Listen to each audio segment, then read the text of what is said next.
নমস্কাৰ আপোনালোক সকলোকে ৰাজীৱ দত্ত ইউটিউব চেনেললৈ আকৌ এবাৰ স্বাগতম জনাইছোঁ।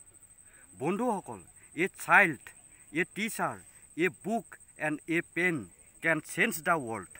অৰ্থাৎ এটা শিশু, এজন শিক্ষক, এটা কলম আৰু এখন কিতাপে পৃথিৱীখন বদলাই দিব পাৰে। ইয়াৰ সামান্য অৰ্থ এইটোৱেই যে শিক্ষাই পৃথিৱীখন সলনি কৰি দিব পাৰে। হয়, ঠিকেই।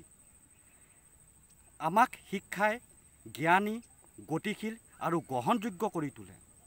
ইয়াৰ মাধুৰ্যতা ইমানেই সুমধুৰ যে ভয় আৰু সন্দেহ নামৰ শব্দ দুটা আমাৰ জীৱনৰ পৰা পলাবলৈ বাধ্য হয়।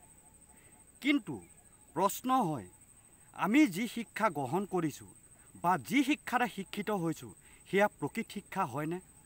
তাৰ পৰা আমি কিমান লাভান্বিত হৈছোঁ বা তাৰ গ্ৰহণযোগ্যতা কিমান? BA বা MA পাছ কৰি ঘূৰি ফুৰিছোঁ ঠিকেই, কিন্তু আমি তাৰ পৰা কিমান লাভান্বিত হৈছোঁ? যদি BA MA পাছ কৰি আমি ভালকৈ এখন এপ্লিকেশ্যনেই লিখিব নোৱাৰোঁ বা দৰখাস্তই লিখিব নোৱাৰোঁ, তাৰ প্ৰকৃত শিক্ষাৰ মূল্য কিবা থাকিলনে? আমি নাই হালোৱা হ'লোঁ, নাই জালোৱা হ'লোঁ। আপোনালোকে নিশ্চয় দেখিছে, পঢ়ি শুনি চাকৰি বিচাৰি বা কৰ্মহীন হৈ ঘূৰি ফুৰা যুৱকৰ সংখ্যা বহুত বেছি।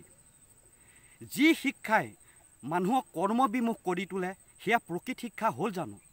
শিক্ষাই কেতিয়াও কৰ্মবিমুখ কৰি নোতোলে।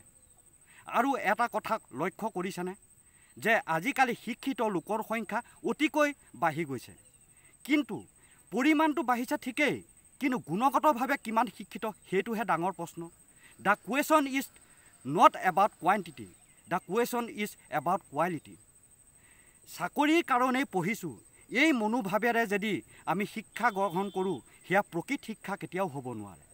মই জীৱনত এনেকুৱা ব্যক্তি বহুত লগ পাইছোঁ যি অতিকৈ শিক্ষিত, কিন্তু তেওঁলোকে চাকৰি বিচাৰি কেতিয়াও হাবাথুৰি খাই ঘূৰি ফুৰা নাই। তেওঁলোকে নিজৰ ওপৰত ইমানেই আত্মবিশ্বাস আছে যে তেওঁলোকে জীৱনত যিকোনো কাম কৰিবলৈ সমৰ্থ, আৰু সেই জীৱনত যিকোনো কাম কৰিবলৈ যি সমৰ্থ থকা সেই যি আত্মবিশ্বাস, সেয়াই হ'ল প্ৰকৃত শিক্ষা। আৰু আমিও তেনেকুৱা শিক্ষাই গ্ৰহণ কৰা উচিত। চাকৰি এটাৰ কাৰণে কাৰোবাক তেল মাৰি ঘূৰি ফুৰা বা কাৰোবাক ঘোচ দিবলৈ যত্ন কৰি থকা সেয়া কেতিয়াও প্ৰকৃত শিক্ষা হ'ব নোৱাৰে। আমি প্ৰকৃত শিক্ষাৰে শিক্ষিত হৈ নিজক সংস্থাপিত কৰাৰ লগতে আৰু 5-10 জনক বাট দেখুওৱা বা পথ প্ৰদৰ্শক হোৱা উচিত। তাৰ বাবে আমাক লাখ টকাৰ প্ৰয়োজন নাই। তাৰ বাবে আমাক 3টা বস্তুৰ প্ৰয়োজন। এটা হ'ল শিক্ষা, দ্বিতীয়টো হ'ল অধ্যৱসায় আৰু তৃতীয়টো হ'ল ধৈৰ্য, যিকেইটা আমাৰ লগত সদায়ে আমাৰ লগত ছাৰটোৰ দৰে থাকে। আৰু বন্ধুসকল, মই আৰু এটা কথা আপোনালোকক ক'ব বিচাৰিছোঁ। আপোনালোকে জানেই নিশ্চয়, ভগৱানে আমাৰ সকলোকে একোটা প্ৰতিভা দিছে, কিন্তু আমাৰেই দুৰ্ভাগ্য আমি সেই প্ৰতিভাটো বিকশিত কৰিবলৈ যত্ন নকৰোঁ বা তাৰ লগত আমি অন্তৰগ্নভাৱে পৰিচিত নহওঁ। যিদিনাখনেই আমি আমাৰ নিজৰ মাজত থকা সেই প্ৰতিভাটো বিকশিত কৰিবলৈ যত্ন কৰিম আৰু তাৰ লগত অন্তৰগ্নভাৱে পৰিচিত হ'ম, মই আপোনালোকক গেৰাণ্টি দি কৈছোঁ, পৃথিৱীৰ এনেকুৱা কোনো শক্তি নাই যি আমাক বাধা দি ৰাখিব পাৰে। তেতিয়াহ'লে বন্ধুসকল, আহক আমি সকলোৱে আমাৰ নিজৰ মাজত থকা প্ৰতিভাৰ লগত চিনাকি হওঁ আৰু তাক বিকশিত কৰিবলৈ যত্ন কৰোঁ। মই আপোনালোকক চেলেঞ্জ দি কৈছোঁ, পৃথিৱীৰ কোনো শক্তিয়ে আমাক বাধা দি ৰাখিব নোৱাৰে। ধন্যবাদ।